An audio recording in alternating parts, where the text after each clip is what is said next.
Hey folks, Chris Simmons here with CreateInsights.com. In this insight, I want to talk about how to avoid making knee-jerk decisions in your video business.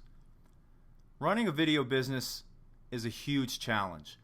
The amount of frustration and exhaustion that comes from trying to be successful as a videographer can often lead us to make knee-jerk decisions in hopes that things will change.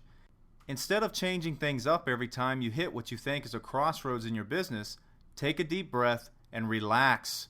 Sometimes the best decision you can make as a video business owner is to not make a decision at all. I'll level with you.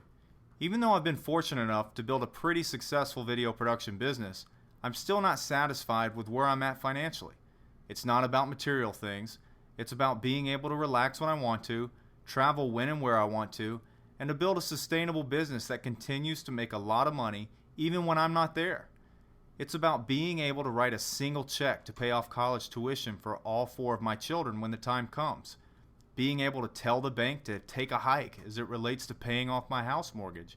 And being able to buy a nice condo on the beach so my beautiful wife, who happens to be allergic to cold weather, and I can fly down there whenever we want to enjoy a little fun in the sun. Ultimately, what I'm after is financial freedom. The freedom to do as I please without having to worry about money.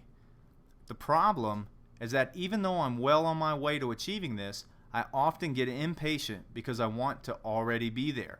Instead of working my plan day in and day out, I often want to take shortcuts to get there, which leads to bad decisions. Decisions that cost me a lot of money and even more frustration. See if this sounds familiar to you. Sales are down, so you think the best solution is to completely change the way you market your video production business. Instead of doing more of what you know works, you try to revamp your entire effort. A month or so later, you launch a new website, print new business cards, change your logo, etc. However, once you make all these changes, you realize that even though you are impressed with your new look and feel, it didn't make any difference related to your sales. All you really did was waste a month worrying about things that weren't significant to the success of your business. You spent thousands of dollars in time and money making changes that probably didn't need to be made, and now the money you should have had in your reserves to help you get by until sales picked up again is gone. Your effort to improve your marketing resulted in your business being worse off than it was before you started. Here's another thing. You're in the middle of several projects with short deadlines, so you've been working around the clock for weeks.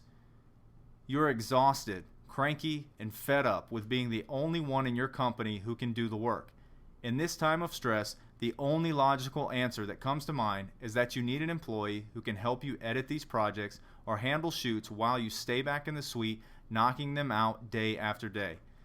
On the surface, this sounds like a great plan. If you have more help, you can produce more videos, which should result in more money. Not so fast. Sure, more help now might enable you to finish the videos faster or might give you more rest in the long run, but how sustainable is your workload? Is this something that will continue on for months and months, or are you just in a 4-week period where you've been completely slammed, but at the end of this string of projects, you won't have anything else major to work on for 6 more weeks? I've made this mistake on several occasions. I choose to grow the company when business is at its peak instead of waiting to see what happens when business dies back down again. If you find that in your slow periods you still need help to get all the work done, then by all means hire. I think you'll find though that in most cases all you really need to do is figure out how to get temporary help from freelancers when you hit your peaks instead of committing to a full-time employee. The work will be better, and it won't cost you near as much in the long run.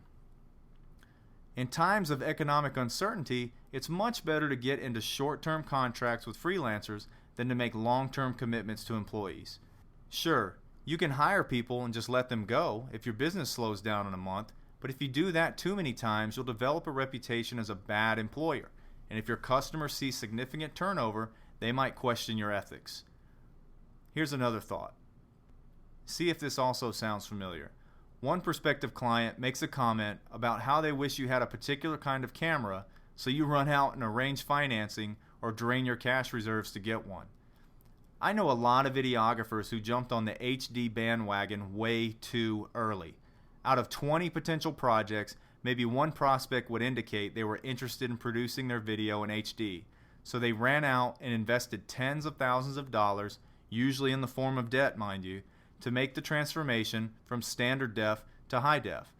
Then, after they were ready to go, they quickly found out that hardly anyone even knew the difference between HD and SD.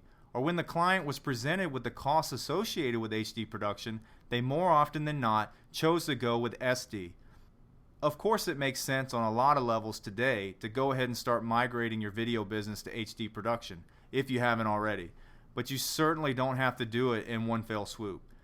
Take time to plan it correctly so it doesn't hurt your cash reserves, or so you don't bind yourself with yet another long-term loan that you'll have to pay back each month for years, regardless of whether you have the cash flow to support it or not.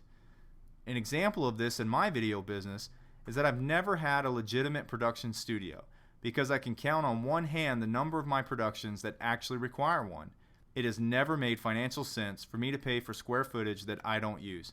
Now, I do have a little 10 by 16 space where I put a couple editors in there, we store our equipment, and I do have a green screen wall up there for very small productions, but for the most part, we don't have a studio.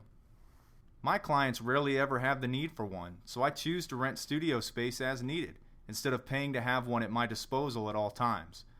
On occasion, a prospect will indicate that the reason they chose another videographer was because they had their own studio, whereas I would have had to set up a temporary studio in their conference room. When this happens, I often think, maybe I need to take the plunge.